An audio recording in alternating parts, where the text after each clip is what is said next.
Hello there everyone. Today I'm going to do a small nymph, and this is called the flashback nymph, and it's a very great pattern I've had a lot of success with both in Europe but also in New Zealand. So this is a fly that definitely can do the trick. We need two different types of flashaboo dubbing. Then we need some partridge and some flashaboo.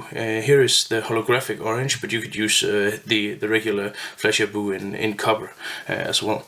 It's a fairly easy pattern. It works very well in murky waters because this is well, as you can see, I'm using a lot of flashy materials to make this fly really stand out in particularly murky waters.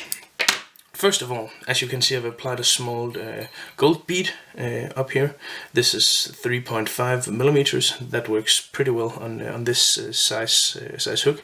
And this is the Chimco 2457, a very nice hook. And as you can see, I've just taken a pair of pliers to just take down the barb, because when you're fishing for trout, well, let's face it, most of the times you want to release the trout again. So first of all, I'm going to take a bundle of this flashaboo flash here. This is going to be our ribbing, but it's also going to be something that is going to cover the top part of the body on this fly. So I'm just tying down a bundle. I have maybe 8 or something like that strands of flash here. Cutting off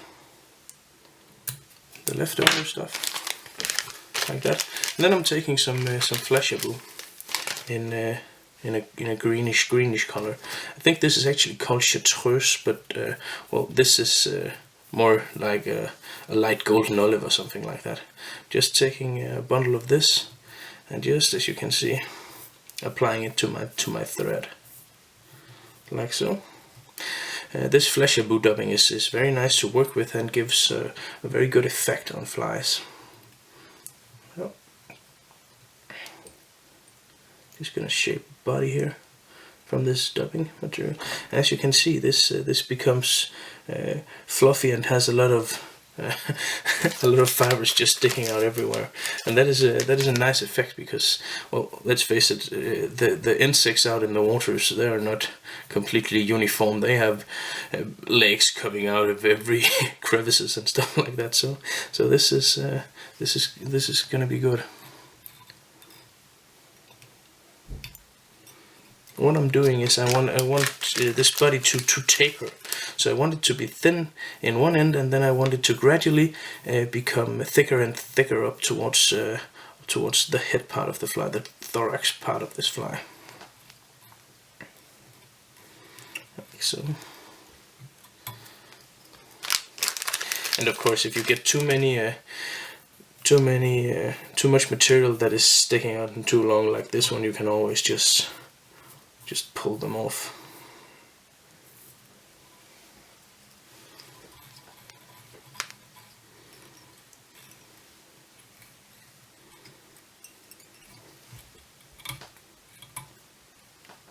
Like I was doing now. So that's the first part of the body. Actually, I think I need a little more. Just a little more. And this I want right there, like so. As you can see, now I have here, I've made the largest part of the body, but I've left some room up here for the finishing part of the body. What I'm doing now is I'm going to take all of these strands, except for maybe 2.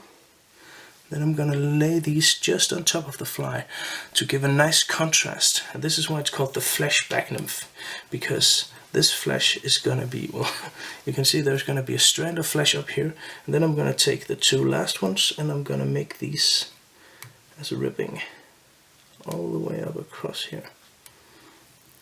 So you'll get a nice segmented body as well.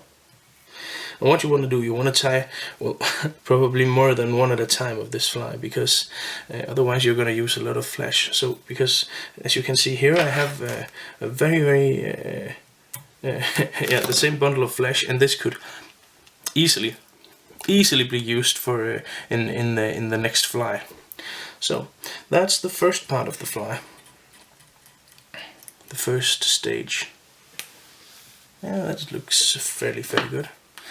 So what I'm gonna do is I'm gonna take a partridge feather, and if you can, I would strongly advise you to get a complete partridge skin instead of just a bag of loose feathers, because a complete partridge skin allows you to choose your feathers much more carefully, and to choose exactly the right feather for exactly the type of work that you are doing on your fly. So I'm taking one of these, a fairly small partridge feather, and I like the brownish feathers for this pattern. So what I'm doing is, as you can see, I'm very carefully just pulling every fiber back so I can tie this down in the tip. That gives better hackles, in my opinion, if you tie partridge and other feathers like that down in the tip of the feather. Taking my hackle plier. And this is going to be kind of legs. This is a free swimming caddis imitation. The Latin word is hydrosuche. I don't know what it is in English, but it's a free living, free moving caddis, which means it's not a house builder, and it's something that trout feeds very frequently on. Because these tends to live underneath the rocks and stuff like that. They build a small cave for themselves, but they don't carry the house around with them, as many of the other caddis flies does. So it has to come out of this cave in order to feed, and so many of these from time to time gets caught in the current and just drifts downstream, where the trouts are more than willing to pick them up. So then I take some copper Flytying dubbing for the last part to create kind of like a contrast to the other part of the fly. So here I'm gonna make the head part of the fly in copper. And then I'm gonna take a very small bundle more.